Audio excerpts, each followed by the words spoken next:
Blackstone Audio presents The Gatekeeper, Missy LeHand, FDR, and the Untold Story of the Partnership That Defined a Presidency, by Kathryn Smith, narrated by Bernadette Dunne. Dedication.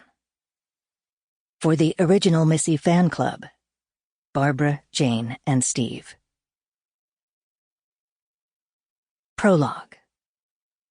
The Daring Flight to Chicago. On the morning of July 2, 1932, a slender, neatly dressed young woman, with dark hair already threaded in silver, stepped out of a car at the Grass and Gravel Airport in Albany, New York. Her name was Marguerite Alice LeHand, but everyone knew her as Missy. Air travel was a new experience for the 35-year-old woman, and though she had taken many other journeys with her boss, New York Governor Franklin Delano Roosevelt, the stakes had never been higher than for this trip.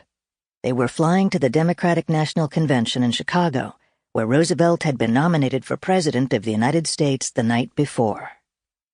He needed Missy to help him put the finishing touches on his acceptance speech, and it had probably never occurred to her to decline making the trip with the boss she adored and called FD. Boarding the tiny corrugated metal plane, she settled into a seat in the first row where a typing table had been set up, a shiny black typewriter ready to go to work under her capable hands. From the day in January 1921 that she first came to work for FDR as his private secretary, Missy LeHand had found herself in some very unusual places. They included a creaky houseboat meandering down the Florida coast, a tumble-down cottage in Warm Springs, Georgia, and the front seat of a Ford convertible that FDR drove at reckless speeds down country roads in Dutchess County, New York. He managed the gas and brake with hand controls as he was paralyzed below the waist, stricken with poliomyelitis 8 months after Missy entered his employ. FDR had found his secretary integral to his rehabilitation and eventual return to public life.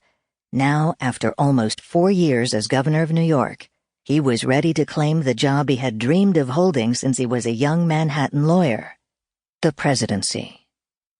Surely Missy felt some trepidation about FD's decision to fly to Chicago, although she knew that, practically speaking, it was the only way he could get to the convention before the delegates left for home.